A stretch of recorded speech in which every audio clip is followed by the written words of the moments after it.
Hello students, welcome to Excel class. ये हमारा Excel का वीडियो नंबर 3 है जिसमें हम order of operations, comparison operator और इफ फंक्शन के बारे में समझेंगे। तो पहले अर्थमेटिक ऑपरेशंस क्या होते हैं, parenthesis, exponents, multiply, division, addition, subtraction, ये आपके अर्थमेटिक ऑपरेटर्स हैं। अब order of arithmetic operation Excel में जो होता है वो होता है PEMDAS, यानी कि पैरेंथेसिस आपके पहले सॉल्व होते हैं, फिर एक्सपोनेंट सॉल्व होते हैं, फिर मल्टीप्लिकेशन और डिवीजन, और फिर एडिशन और सब्सट्रैक्शन। अब इसको एग्जांपल्स के मदद से समझ लेते हैं। यहाँ पे हमारे पास 3 वैल्यूज हैं, equal to this plus this multiply by this. तो इसका आंसर हमारे पास क्या आएगा? तो 4 multiply by 2 is 8, 8 plus 7 is 15। और अगर इन्हीं वैल्यूज को हम ब्रैकेट में रख दें, let's take it in the bracket, equal to this plus this bracket close multiply by this, अभी हमारा रिजल्ट जो होगा, पैरेंथेसिस हमेशा एक्सेल में पहले सॉल्व होंगे, तो result will be 7 plus 4 11 into 2 is 22।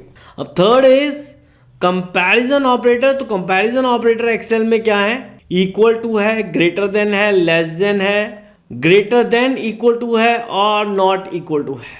हम ये ले लेते हैं, हम लिखते हैं ग्रेटर देन दिस, क्या 5 ग्रेटर देन 7 है? तो नहीं, तो हमारे पास रिजल्ट क्या आएगा? फॉल्स। तो देखिए, हाँ, अब हम वैल्यू चेंज कर देते हैं, वैल्यू 1 को रख देते हैं 10। तो देखिए हमारे पास रिजल्ट, जैसे ही हमने यहाँ पे वैल्यू को चेंज किया तो रिजल्ट हमारे पास आ रहा है ट्रू। तो कंपैरिजन ऑपरेटर्स हमेशा हमारे लिए रिजल्ट फेच करके देंगे ट्रू या फॉल्स।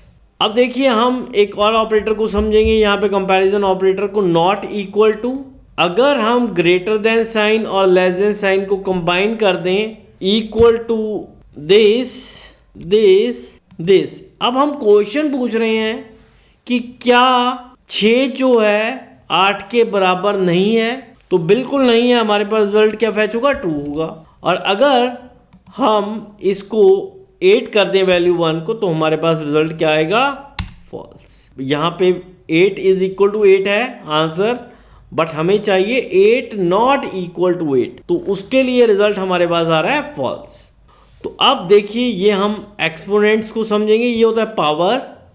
अगर हम equal to A9 shift 6 B9, तो ये हमने लिखा है 2 दी पावर 5, तो रिजल्ट क्या आएगा? 32।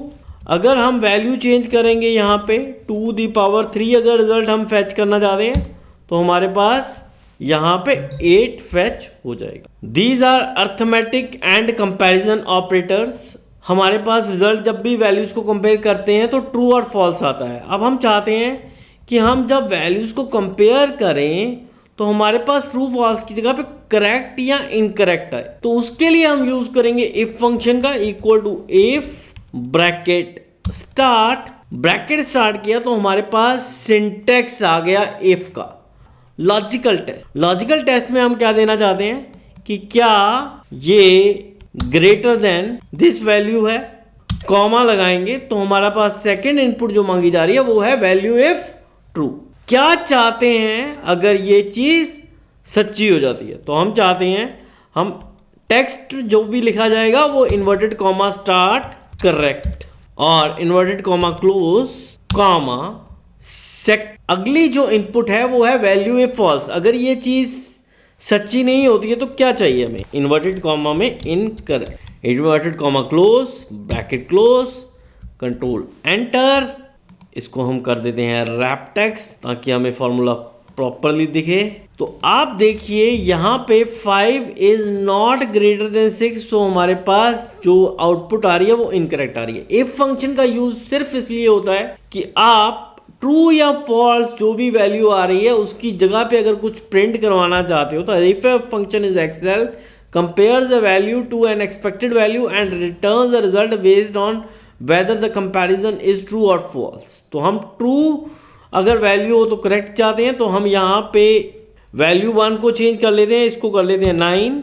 तो इज 9 ग्रेटर देन 6 करेक्ट हमारे पास आ रहा है। अब देखिए ये सेम हम चीज यहां पे भी चाहते हैं, बट यहां पे हम जो फॉर्मूला लगाएंगे उसके अंदर करेंगे सेल रेफरेंसेस का equal to if bracket start logic first input is logical test, तो हमारा logical test is A11 greater than this comma value if true. अगर वैल्यू इफ ट्रू है तो हम क्या चाहते हैं, हम चाहते हैं आप वैल्यू पिक कीजिए H10 सेल से, कॉमा वैल्यू इफ फॉल्स। अगर ये चीज ठीक नहीं होती है तो आप क्या चाहते हो, हम चाहते हैं इनकरेक्ट, बट ये पिक हो आपका H11 सेल से, ब्रैकेट क्लोज कंट्रोल एंटर। आप देखिए इसको भी हम रैप टेक्स्ट से कर लेते हैं ताकि हमें फॉर्मूला दिख जाए।